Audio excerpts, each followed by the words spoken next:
So in the last sutra, in Sutra 1.5, we learned that there's two categories of vṛttis. There's klishta and aklishta. Klishta being detrimental and aklishta being non-detrimental. Klishta being painful and aklishta being not painful or beneficial. So, knowing these two types of vṛttis, we know that the fluctuations of the mind have two different types of natures. Now, Sutra 1.6 will talk about the 5 types of vṛttis, the 5 types of fluctuations that are in the mind. Now, why do we need to know the 5 types of fluctuations that are in the mind? Well, if you remember, Sutra 1.2 states, Yogasutra vritti nirodha. The purpose of yoga is the cessation of the changing states of the mind. The purpose of yoga, the goal of yoga, is the stilling, the suppression of the changing states of the mind, or the suppression of the activities of the mind. Well, in order to achieve the goal of yoga, one has to know what the changing states of the mind are. One has to know what the vṛttis are in order to suppress the place from which they arise. One has to know the nature of the 5 types of vṛttis. And so, having established in Sutra 1.5 what the 2 categories of vṛttis are, we are now going to understand what the 5 types of vṛttis are. So to begin, Sutra 1.6 states, Pramana viparyaya vikalpa nidra smrutayaha. Pramana viparyaya vikalpa nidra smrutayaha. So, we have Pramana viparyaya vikalpa nidra smruti. So, to begin, first we have Pramana. This means right knowledge. Pramana means right knowledge. Now, I'm looking over there and I see a wall, right? The wall is in fact there. And I can move around it, I can navigate around it, etc. I am having right knowledge. In the mind, there's a vṛtti, a fluctuation of right knowledge occurring. So a pramana occurs. I see a table, I see a door, etc. Right? This is pramana. So let's say this is the purusha, this is the observer, right? So the observer sees an object through the mind. This is the mind, this is the observer. The observer through the mind sees an object. That object is what it is, and so boom, the person has a right knowledge vṛtti in the mind. Now the opposite of this, viparyaya, the second vṛtti. Second vṛtti is error or wrong knowledge. Say, for example, for some reason, I think that wall is a giraffe, right? For some reason, I look there and I see, what's that giraffe doing over there, right? That's wrong knowledge. That's error. Within the mind, it is perceiving an object and incorrectly perceiving it and creating a vṛtti within the mind, a fluctuation within the mind, within the chitta. That is called viparyaya, wrong knowledge. So wrong knowledge is pretty much seeing something as what it is not. The next vṛtti is vikalpa, which is imagination. So vikalpa, the imagination of vṛtti, pretty much is, okay, a flying elephant. You know, I'm taking the idea of an elephant, and I'm taking the idea of flying, putting it together, and imagining a flying elephant. Let's say, for example, I have a dream career that I want, right? I'm imagining the dream career. It doesn't actually exist, right? I'm putting things together and forming that dream career. Me being in front of people, there's an audience, etc. All putting it all together, we're having a dream career. Let's say I like a girl, right? And I want to talk to her, right? And I want to imagine myself with her. Then, let's say, for example, I have never held this, anonymous girl's hand, right? So if I put together the idea of me, her, and holding hands, and this is an imagination, this is vikalpa. So in whatever way we have our daydreaming, our daydreams and our aspirations and things in the past, whatever it is, we are kind of imagining things. We are imagining things, we're putting together things to create something that actually isn't really there in a way.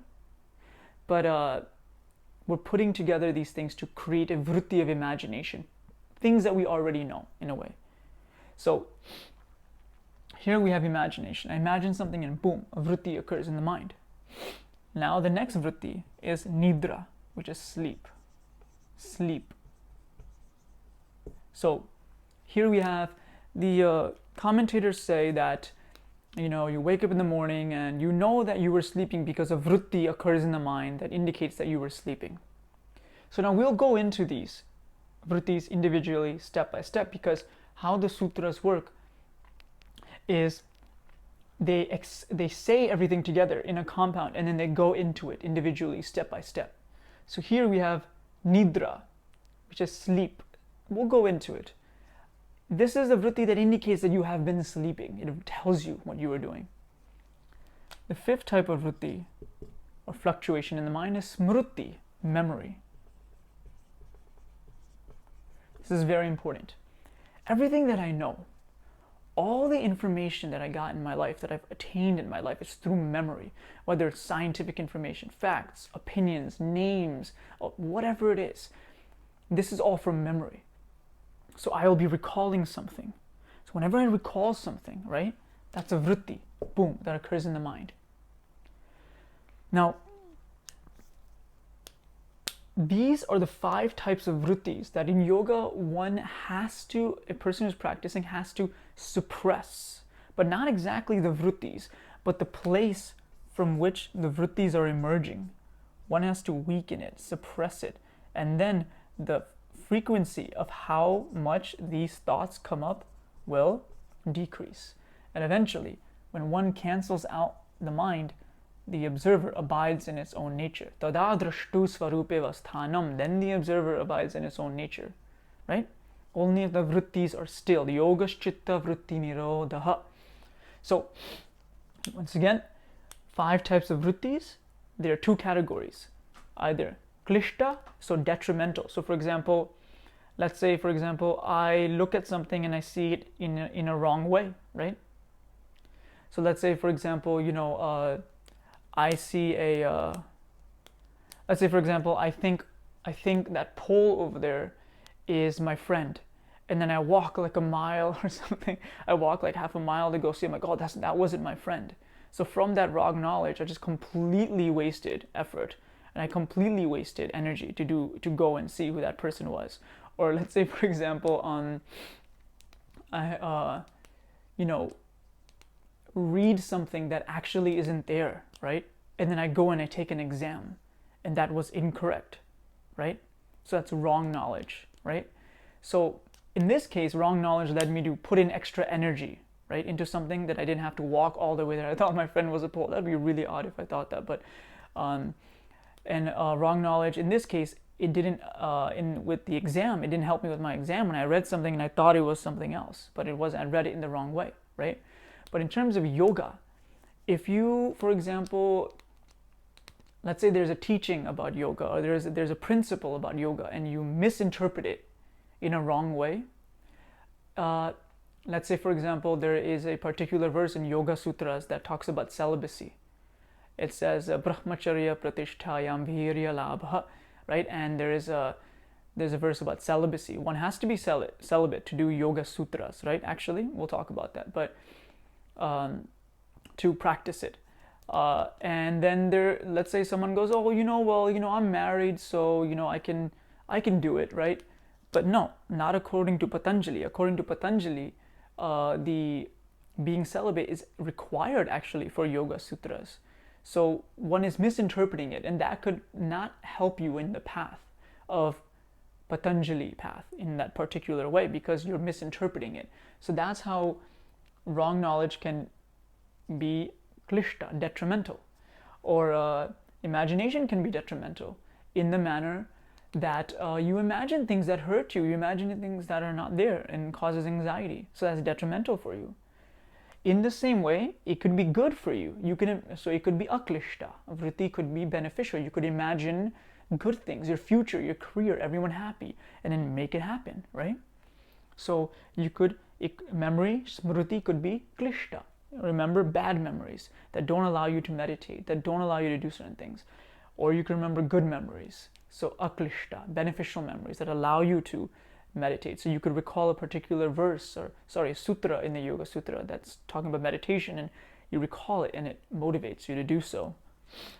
So the point is that each of these vṛttis have a good and bad side, a beneficial and detrimental side. But no matter what it is, the end goal of yoga is to suppress the place that is creating all the vṛttis. So you want a mind that is completely clear so that the observer can abide in its own nature. So in the next couple of sutras, we'll go into what Pramana is, what Viparyaya is, and we'll go into it step by step.